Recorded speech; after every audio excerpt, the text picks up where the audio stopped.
Жогорку кеңештин депутаты Төрөбай Зулпукаровдун Кыргыз мамлекеттик улуттук университетинин тарых факультетин аяктаган жөнүндөгү диплому жасалма экени аныкталды. Бул туурасында УКМКнын маалымат борбору билдирди. Ага ылайык эл өкүлү 1998-жылы Жусуп Баласагын атындагы Кыргыз улуттук университетинин тарых факультетинин 3-курсунан билим алуу үчүн акысын төлөбөгөндүгү үчүн окуудан чыгарылган. Андан кийин Төрөбай Зулпукаров Кыргыз улуттук университет тарабынан берилген делген жасалма дипломду колдонуп, Жогорку кеңештин депутаты болуп турган маалда Ош мамлекеттик университетине тапшырып жогорку билим алган. Ал эми атайын кызматтын иликтөөсүндө Төрөбай Зулпукаров Кыргыз улуттук университетинин бүтүрүүчүлөрүнүн катарында жок экени, көрсөтүлгөн номери менен катталган диплом башка адамга берилгени белгилүү болгон. Белгилей кетсек, Төрөбай Зулпукаров ушул тапта кумтөр ишине байланыштуу УКМКнын тергөө абагында. Ал Жогорку кеңештин КСБ фракциясынын депутаты, 2012-2015 жылдары вице-спикер болгон.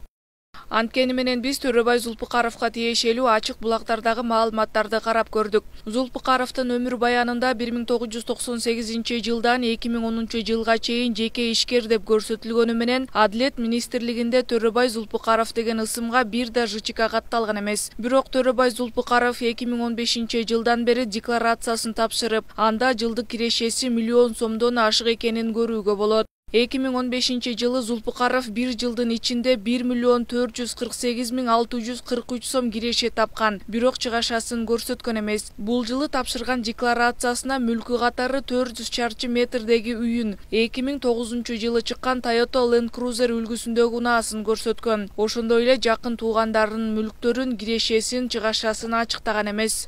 2016-жылы эл өкүлү жыл ичинде жалпы 1.575.733 сом киреше тапкан. Анын 825.733 сомун негизги жумушунан тапса, 750.000 сомун жарандык келишимдин негизинде табылган каражат деп көрсөткөн. Бул жылы жакын туугандарынын кирешеси ачыкталбаганы менен чыгашасы 897.000 сомду түзгөн. Анда туугандарынын мүлкү катары 2013-жылга таандык Toyota Corolla үлгүсүндөгү унаасын ачыктаган. 2017-жылы 741.226 сом киреше таап, бирок чыгашасын көрсөткөн эмес. Мында мүлкү катары өзүнө жана жакындары деген бөлүмгө үлгүсү ачыкталбаган жүргүнчүлөрдү ташыган унаалар, фуралар деп көрсөткөн.